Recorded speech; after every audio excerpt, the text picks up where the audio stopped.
pagi anak-anakku semua yang baik.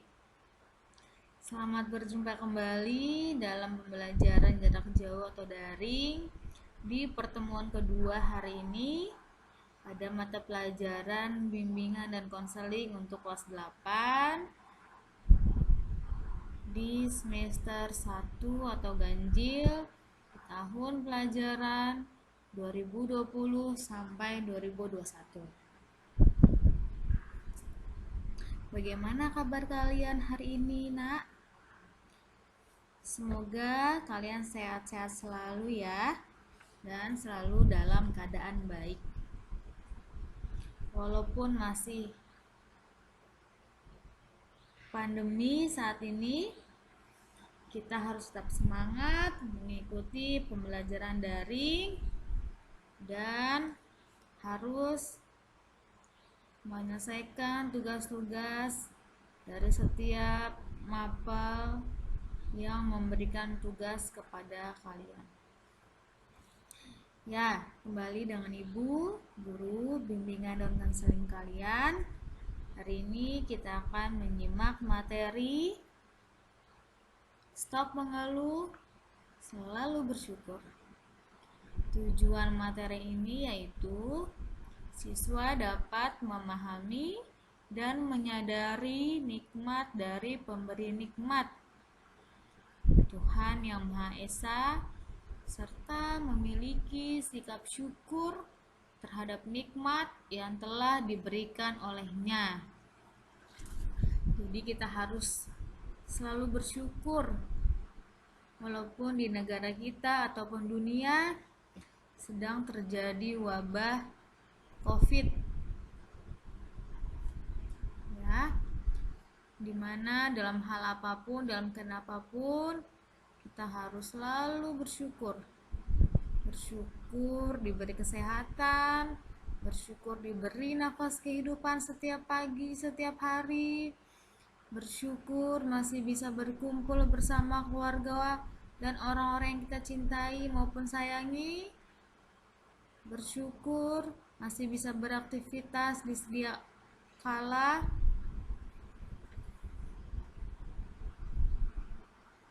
Pokoknya kita harus bersyukur ya, Nak.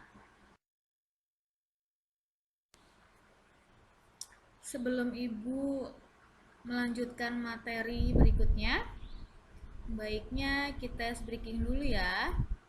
Menebak kata lucu atau humor di slide berikutnya. Next. Tebakan lucu atau humor. Yang pertama, kenapa naik angkot dari Pasar Senen ke Pasar Minggu lebih mahal dibanding dari Pasar Minggu ke Pasar Senen? Ayo, apa?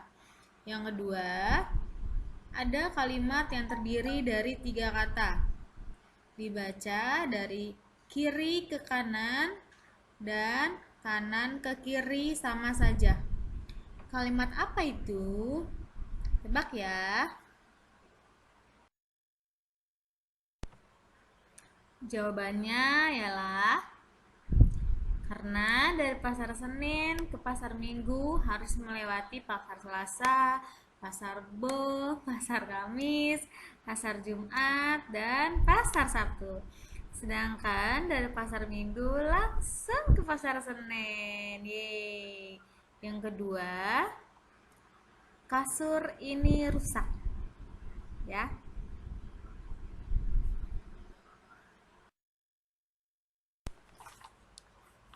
Kemudian selanjutnya persepsi. Masihkah kita berkeluh kesah mengingkari nikmat dari Tuhan? Bahkan karena begitu dasarnya keutamaan bersyukur. Syukur adalah bab yang terpanjang. Sebagian besar dari mereka memulai hari dengan pikiran dan perasaan syukur. Jika kita perhatikan dari pernyataan di atas, sungguh begitu pentingnya bersyukur. Dan bersyukur merupakan sesuatu yang universal untuk seluruh umat manusia yang ingin meraih kebahagiaan. tidak memandang apakah dia muslim atau non-muslim. Bersyukur merupakan suatu daya tarik menarik atas apa yang kita inginkan.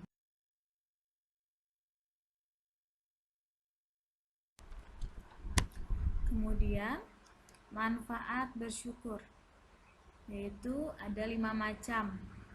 Yang pertama, hidup dalam keberuntungan. Yang kedua, hidup dalam kebahagiaan. Yang ketiga, memiliki wibawa di mata orang lain. Yang keempat, terlihat lebih rupawan. Yang kelima, awet muda dan umur panjang. Ya, jadi manfaat kita bersyukur yaitu bisa juga kita menjadi lebih sehat, tidak banyak pikiran, karena menerima apa yang diberi oleh Tuhan Yang Maha Esa. Jadi kita harus banyak-banyak bersyukur karena begitu banyak manfaat ketika kita bersyukur.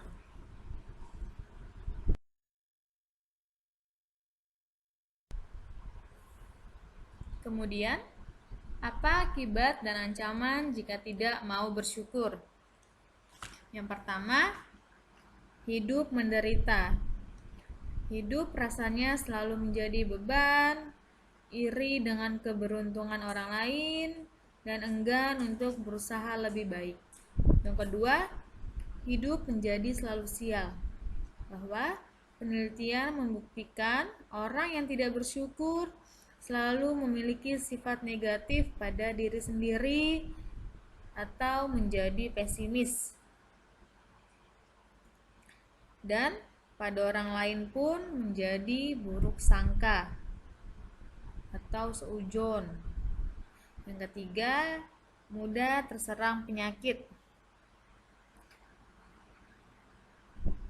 Pemarah, pengiri, dan berpikir negatif adalah sifat dari orang yang tidak mau bersyukur dengan keadaan yang dia miliki. Keempat, dapat balasan di akhirat nanti. Jadi, selalu bersyukur dalam keadaan apapun, tidak boleh mengeluh. Ya.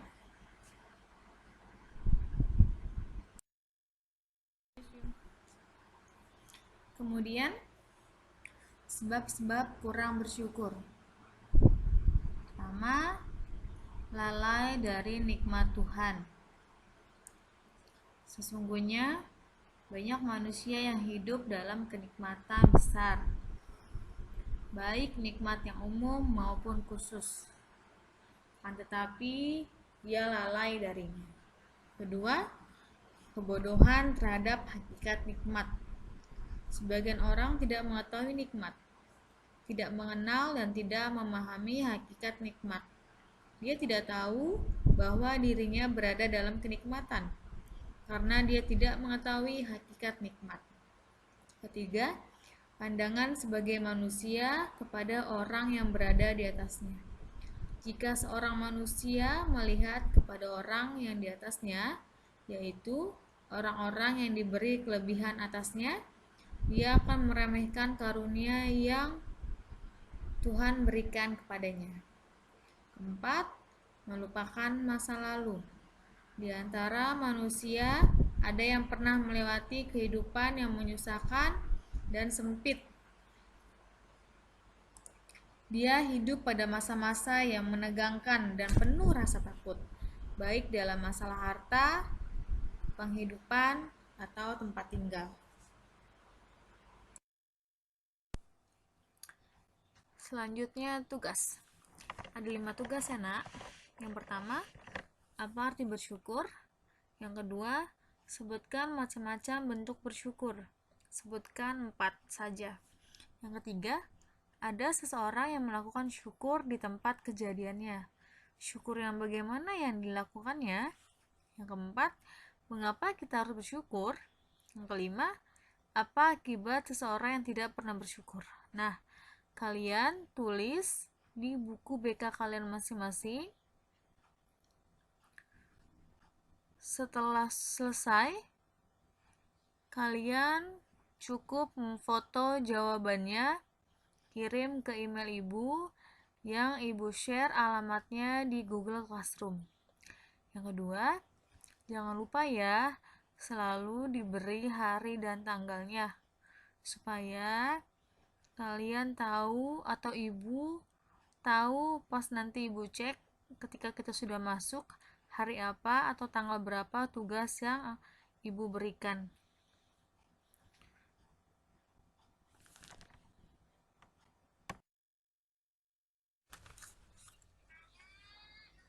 Demikian yang ibu sampaikan. Semoga bisa bermanfaat dan kalian renungkan materi kali ini.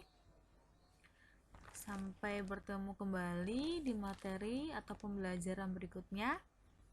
Selamat pagi dan salam sehat untuk kita semua.